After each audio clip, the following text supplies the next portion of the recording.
Nous apprenons que la compagnie aérienne American Airlines va supprimer les vols directs de Port-au-Prince, JFK, New York. Selon les informations dont nous disposons, cette nouvelle politique ne concerne pas uniquement Haïti. D'autres pays, comme la Grenade, Porto Rico, sont également visés. Cette décision s'inscrit dans le cadre d'une politique de réorientation des destinations.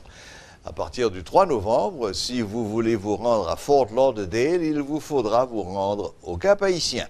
La compagnie explique qu'elle a pris cette décision en raison du coût des services offerts par l'aéroport international JFK de New York, qui vient d'être rénové. Le directeur général de l'unité de lutte contre la corruption se positionne en faveur d'un procès Petro-Caribé, rappelant que l'institution qu'il dirige n'est pas saisie de ce dossier. Le major David Basile, qui était invité à la rubrique Le Point ce mardi, a préconisé une enquête technique et non politique qui permettrait au pays tout entier de reprendre confiance dans l'État et dans la justice. Une enquête sont qui m'a dit moyen. Et où est Petro-Caribé? Moi, je vais faire blague avec lui. Son aucun dossier lié. Bien entendu, le pas dans l'ULCC, malheureusement, pas de jambes à l'ULCC, nous pas dans Petro-Caribé. Mais nous connaissons une enquête de cette envergure. La demandé moyen. D'ailleurs, dans la dimension liée aujourd'hui, ou obligé de gagner une commission rogatoire. Et obligé de support, pas vrai, et international là, qui gagne des expertises dans ce sens-là, pour capable avancer. Parce qu'au signataire de convention, il n'y a pas aucun mal qu'on fait ça.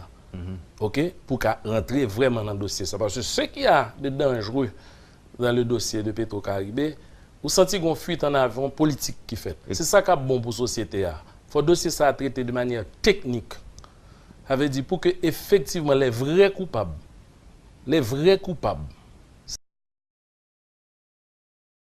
c'est eux-mêmes qui indexés. Les vrais coupables, c'est eux-mêmes qui sont devant la justice pour la justice prononcer au souli.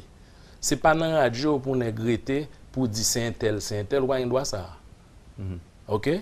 Nous-mêmes, nous avons un paquet d'enquêtes dans l'ULCC. Mais nous déférons au la justice. Mais personne ne va connaître. Tout simplement, nous menons l'enquête là et nous soumettons l'enquête là à l'autorité de poursuite. Et c'est ça que vous faites dans le cas de Petro-Caribé. Ça veut dire qu'il faut mener une enquête technique, vraiment débarrasser de tout l'impossible. Major Basile, vous croyez qu'il y a un bon procès Petro-Caribé? Moi, je crois que pour libérer la société, ça, pour permettre que tout le monde regagne confiance, pas vrai, dans la justice, là, pour tout le monde regagne confiance dans l'État, je suis très crois que faut procès ça fait.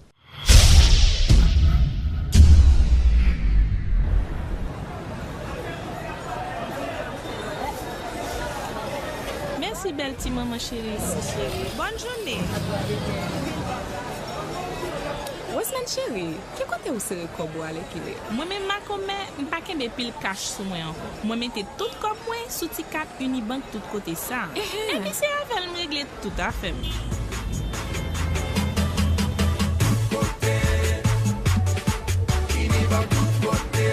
Hey, comme t'as pensé à le faire une tour? Ah, chérie, pourquoi ouvrir canet Unibank tout côté par ou avec 100 gouttes de dépôt seulement? Mes amis, moi pense que ça peut démarrer pile. Ma commère, pas petit temps. Parce que ouais, moi-même journée aujourd'hui, moi j'ai 4000 gens avec n'importe l'autre client Unibank.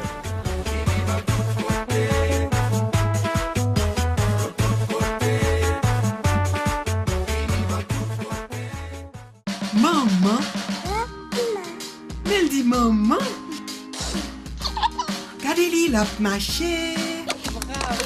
Petit bébé là, bien éveillé, faut qu'il ait une bonne santé.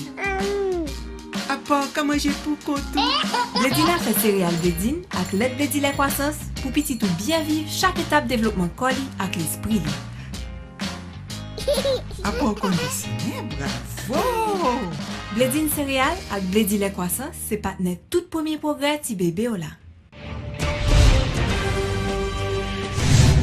Le parc industriel de Caracol, situé dans le nord-est d'Haïti, a exporté plus de 525 millions de dollars américains de 2012 à 2017, selon les informations communiquées lundi 20 août par Bernard Chettini, directeur général de la SONAPI, reçu par le ministère de la Communication dans le cadre des lundis de la conférence.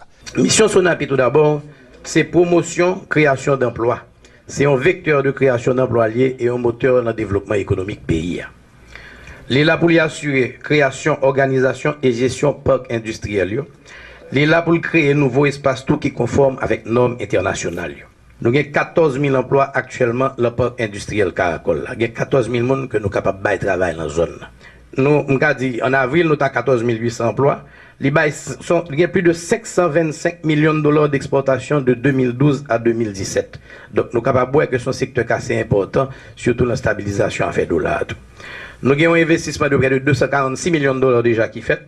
Et nous avons une balance de 43 millions. C'est pour me dire qu'investissement, ce sont des dons que vous avez. C'est la BID qui baille et il y a une partie tout qui est investi par USAID, lui-même qui fait centrale électrique, fameuse centrale Enrica, centrale Caracol, là, j'ai habitué. L'électricité, et dans la zone que nous tous connaissons, il y a un avantage dans différents secteurs économiques. Ça permet qui ça? Ça permet que il y a des gens qui sont capables de construire des petits cybercafés, des petits bars, bazars, salons de beauté, restaurants, et permettre une vie nocturne dans la zone. Et un dynamisme dans l'investissement et que le pays a lui-même capable d'aller de l'avant. Au point de vue transport, c'est pour nous dire que c'est le seul parc à travers le pays qui offre le transport gratuitement. Et pour 14 000 ouvriers, il y a à peu près 12 000 là qui servent avec les services de transport noir. Nous avons 72 bus actuellement qui baillent service gratuitement aux ouvriers. Et c'est le patron qui paye directement. Nous-mêmes, nous assurons ce service là seulement. Et qu'on y a là, ça n'a pas essayé de venir des investisseurs. Mais non seulement pour les investisseurs à venir, pour eux-mêmes construire espace, mais nous-mêmes, nous, c'est bail espace là pour nous vendre des investisseurs, non seulement dans le secteur textile, là, côté c'est un point fort, nous, mais encore pour nous diversifier. Parce que c'est pas là nous voulons limiter nous. Secteur textile là, oui, il est important, oui, il y a en pile création d'emplois actuellement, mais qu'on y a le temps pour nous-mêmes, qu'on y a nous commencer à penser à un autre type d'investisseur. Mon cap bien investir comme si l'embraine, dans le cerveau, dans l'autre activité que nous-mêmes nous capables de faire en Haïti parce que nous sommes très intelligents. Le ministère de la Santé publique et de la Population a présenté ce mardi la 6e enquête Mortalité, Morbidité et Utilisation des services en Haïti 2016-2017, dit EMU6. Financé par l'Agence des Nations Unies pour le Développement International, USAID, ce rapport d'enquête permet d'estimer la prévalence de l'anémie, du VIH-Sida, du diabète et de l'hypertension artérielle dans le pays. La ministre démissionnaire, Greta Roy-Clément, appelle la population à la vigilance. Vous avez vu que le taux de couverture vaccinale a baissé. Et ceci est dû à plusieurs raisons. L'accès est un petit peu difficile pour les familles, mais les mères aussi. Et je voudrais lancer un appel aux mères, parce qu'on a vu que les mères, dans les enquêtes, sont les chefs de famille. Lancer un appel aux mères pour qu'ils aient de santé pour la vaccination. Parce que le taux de perdition est trop élevé d'une dose à une autre. Donc ça, c'est la réponse à la première question. Pour les maladies non transmissibles, on a noté que 49% de femmes, par exemple, souffrent d'hypertension. Le ministère, justement, a lancé depuis 2 mois la caravane pour le changement de comportement contre les maladies non transmissibles. Donc nous invitons la population dans tous les départements à suivre les conseils que le ministère lance pour que la prévalence, pour que le nombre de cas d'hypertension diminue. Par exemple, le premier conseil, c'est l'ingestion de sel.